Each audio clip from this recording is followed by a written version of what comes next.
So one of the issues right now, for example, in countries like Britain, other countries in Europe the same, it's that parts, for example, of our Muslim communities sometimes feel apart from the rest of society. And that common space isn't there. Now, when that common space is not agreed upon and shared, that becomes very difficult. So, if reconciliation is to work, you have to recognize that you're bringing together people who are disparate and different, but you're bringing them together within a polity in the nation that is unified, where some values, democracy, freedom, I would add to that equal rights of women, where these are values that someone can't say, well, I'm afraid my culture doesn't allow that. No. In my view, if you want to be part, for example, of the UK, these are values we all share in common. Now, you may worship in your way and I may worship in my way. I may have my cultural views and practices, and you may have yours. You know, like Sri Lanka and the UK, we share a love of cricket. But I don't know whether you've ever tried explaining cricket to anyone who's American or from outside the... Anyway, don't start there. I think 5 days for a match, they find a curious concept. Okay, we have got our different practices, our different ways of life, but in the UK setting, in my view, it's absolutely essential that common space exists, and in that common space, everyone signs up. Because that's what keeps the nation together. And Lakshman actually had a very clear... I've read some of his speeches and some of his statements on these issues. And of course, himself, very interesting as a Tamil. But he was someone who believed passionately in religious freedom, but also in religious freedom within a nation of shared values. And this, I think, is hugely important. Religious freedom today is one of the great causes, actually. We face enormous amounts of religious extremism. Now, I mentioned radical Islam, but you can look at any religion and find its share of extremists. And people who, incredibly, take the faith who's, in all the major faiths, many of the same principles of compassion and belief in a common humanity and do to others as you would have them do unto you. It's always extraordinary how religion can be then warped and turned into an instrument of violence or conflict, but it happens. And it happens a lot. So this is something that is fundamental to the pursuit of reconciliation. That just as the world develops in this way and more people mix together across the boundaries of faith and culture, so we have to balance that unity and that diversity. My foundation actually works on interfaith relationships in about 20 different countries in the world. And there's a huge need for these principles at the moment, but particularly when there's been a conflict that has ethnic dimensions to it, this is essential. And that balance between unity and diversity has to be got right. The fourth principle is because conflict creates much dislocation, poverty, despair, because, of course, when there is conflict, it's impossible to build an economy, to have people with the jobs and industry of the future. Because of all of this, economic development helps. Now, economic development is never a substitute for all the politics. So let me make that very clear. But I have to say, in the case of Northern Ireland, it helped. The fact that investment was going in, it helped. Now, these things all relate to each other. As the security improves, people will come and locate and invest. And then as they invest, the people get a stake in the future. I don't ever believe that despair can be turned into an excuse for violence. But I do think it can be an explanation for at least part of it. So, where there is some economic development, there is a real prospect. And therefore, one part of this, one dimension of reconciliation, is to give that economic opportunity and hope, particularly to the young people. I mean, in the Middle East, as things have evolved over time, and the wealth disparity between Israelis and Palestinians has grown enormous, now 10, 15 times. The gap between incomes in Palestine, incomes in Israel, this is not propitious for bringing about reconciliation and peace. And if the economy stagnates and large numbers of young people don't feel they've got any, they've got any stake in the future, then it becomes much harder for reconciliation to take root. So the fourth principle is that economic development is not a substitute, but it surely helps. The fifth is education. I mean, I'm one of those people that believes education is virtually a cure for everything, so I'm slightly obsessive on this. You have to aim off a little bit for this. But I do believe that the more our young people are educated, and educated about the world in which they're going to grow up, the easier it is to pursue reconciliation. Now, that is particularly true today, because the whole point about education is not just to sit children in front of a teacher in a classroom, but it's to educate them for the world that they're going to grow up in. And, I always say to in many of the different countries I work with, presidents or prime ministers, I say the key is to get your people connected. It's to open their eyes as to the opportunities that are out there, and also to make them understand that around the world today, young people are struggling with the same things and for the same types of opportunity, but you succeed today if you can get connected. And the education systems of countries should not be just about the quantities of kids going into the class or just basic literacy and numeracy. The children have got to be educated also for what I call the open mind. Because if you think about it today, you succeed economically if you are prepared to be open-minded towards people who are different. So if you've got this force of globalization pushing the world together, those people that haven't got the educational attainment or ability to understand different faiths, different cultures, the way the world's developing, they're going to be at a big disadvantage. So education is, again, absolutely critical. An education that specifically tries to educate our young people to be open-minded, tolerant towards others, respectful of difference. In Northern Ireland, we put a lot of effort into it. I'm not sure still that we always succeed in the way we need to. But the extremism is usually taught. It's not natural.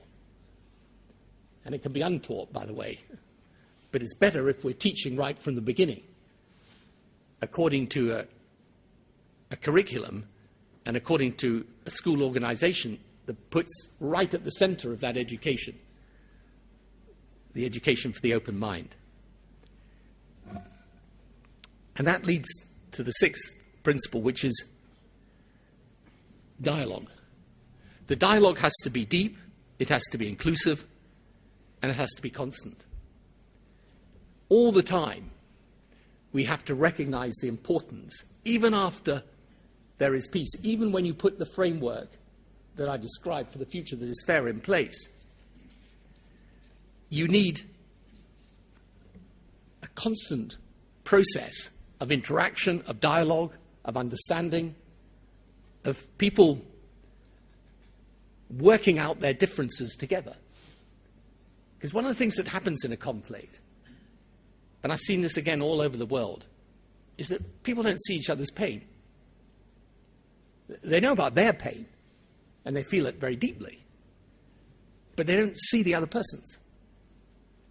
I come across this all the time, and it was very interesting in Northern Ireland. As we got the framework in place and as we proceeded, those mechanisms that brought people together so that they understood that their pain was mirrored by the pain of the other person on the other side, it was a really important part of getting people to understand that reconciliation isn't just about laws and constitutions and processes. It's got to touch the heart. If it doesn't touch the heart, it doesn't really work. And that dialogue is really important. We found this in Northern Ireland. Actually, in the Middle East, today in the Middle East peace process, about the only good news is that there are those institutions of dialogue at civic society level, even amongst business people, amongst young people, where they're able to see that the person on the other side is not so very different. A completely different person with a completely different psychology. Actually, it's just the mirror image on the opposite side. So the dialogue has to be deep, it has to be inclusive, it has to be constant. And that brings me to the final principle, which is in many ways the most difficult and the most sensitive, is that the past and the pain that it caused cannot be erased and is not forgotten. But it can be confined in some way so that it does not disrupt the possibilities of hope for the future. And where the past is examined, it should be examined for the truth, but not for retribution. Conflict creates victims. And their pain never leaves them. I mean, many of the people in this room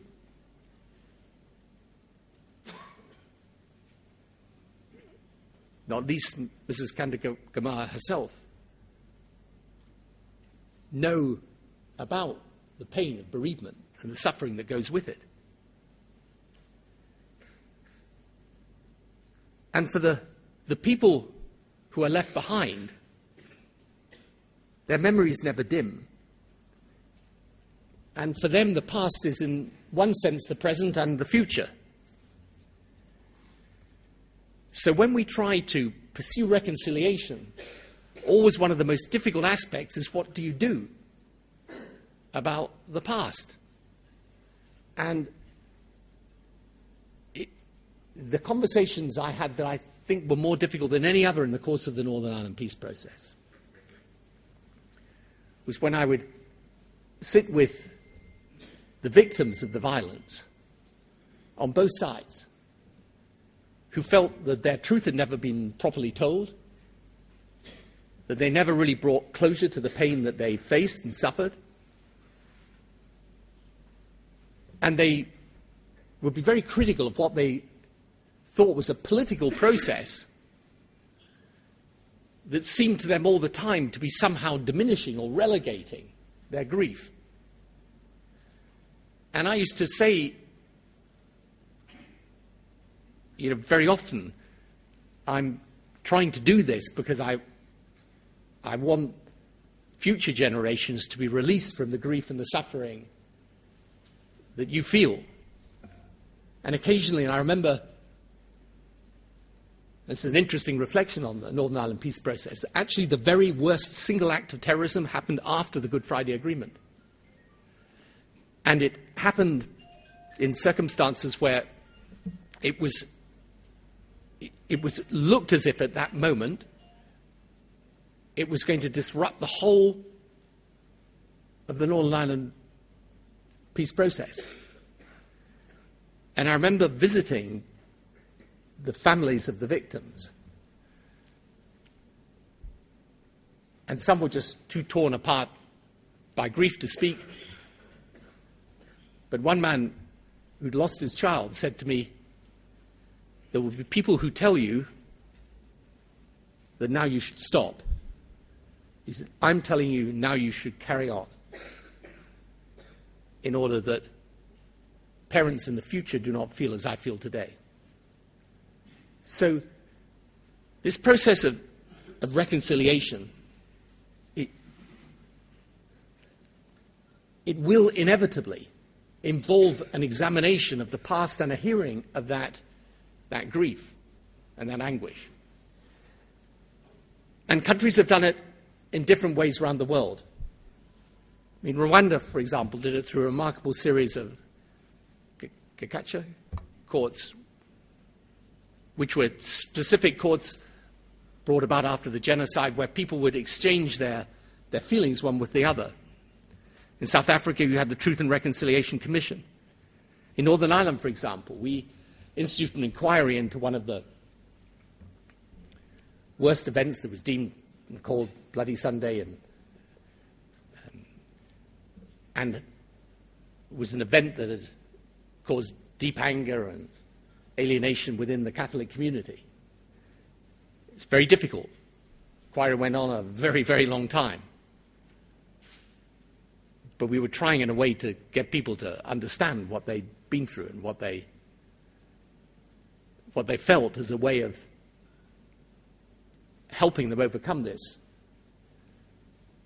So you will have to find your own way to do this, but whatever way it is, consistent with your own sovereignty, it has to be credible and thorough, and it has to succeed in allowing people to feel that they've been heard about the past in order to allow them to enter into the future. But the purpose, in my view, of any such process should be to solve the anger and not to stir it. So it's very important the way that it is set up and the way that it is done. So those are some of the things that I learned in the course of the Northern Ireland peace process, and indeed in the course of other attempts at peacemaking in different parts of the world. Some final thoughts are these. I think there's a methodology in reconciliation. Get good people in charge of it. That's true of all government, by the way, in any walk of government. But good people. Make sure it's organised. In Northern Ireland, for example, we had a whole series of reforms and changes we needed to get done. You've got to organise the doing of it. Make sure it's done competently and fairly. You've got to realise that some people will try and disrupt things. There'll always be people out there who know that the quickest way to whip up an audience is to play to their fears, play to their insecurity, play to their sense of grievance, try and create a situation of tension. The system's got to be strong enough, and people have got to be strong enough to overcome that. And actually, your recent election was important, I think. And finally, you've got to persevere. You know, one of the things I always say to people about reconciliation and peacemaking is just don't give up. I mean, keep persevering. I remember when I first came into power, on the 1st of May 1997, and I decided to make Northern Ireland peace process a major part of the government's programme. And there were some older and wiser people who said to me, well, you're crazy. It's never going to work. I mean, they all hate each other. Just leave that to one side. We just manage that as we can. So we didn't really ever think we'd get, when you're going through the conflict year after year, you kind of think you're never going to get to peace, but then you do. But then afterwards, you've got all these other things, the nitty-gritty of how you get it all done. Persevere is my final piece of advice. And, you can persevere secure in one very clear understanding, which I'm sure is true about Sri Lanka and is true in all the different parts of the world that I know today. There are different cultures and different faiths, and people grow up in different ways. But some things I notice are the same everywhere. People would prefer to live in a society where they can bring up their children with some peace and security. They would prefer to live in a country in which, if they work hard by their own merits, they can succeed. They would prefer that the rule of law decides any disagreements they have, and that rule of law is impartially administered. They would prefer to have their government underneath them and not on top of them. And they would prefer to live in an environment in which they can get on with their neighbour, whoever their neighbour may be. Now, I actually think these are universal values. Many, many people never get the chance to live in such societies. But they do want to. And sometimes, when people talk about these values, as if they're kind of Western, well, they're not Western, they're not Eastern, they're not anything, other than the type of values people choose when they're free to choose them. So you can pursue this reconciliation here in Sri Lanka knowing two things. Knowing that this is a wonderful country with a rich history and tremendous possibility for the future. And you can pursue it knowing that in doing so, you are meeting the aspirations and the ambitions and the desires of the overwhelming majority of people, whether they're Tamil or they're Muslim or they're Christian or they're Sinhalese or whatever. You can do that knowing that you're meeting the deep-rooted wish in the heart of your people that this peace is maintained and that reconciliation comes to this country, because if its people feel that and feel part of one country, then there is nothing that this country cannot achieve for itself. No ambition that it sets that it cannot fulfill. No potential that is there that lies barren and not cultivated. So this is a great moment of opportunity. We've had a wonderful time here. People have been so generous and so kind to us. But most of all, as I leave Sri Lanka, I feel a great sense of excitement and hope about its future. And perhaps more than anything else, I can't wait to come back. Thank you.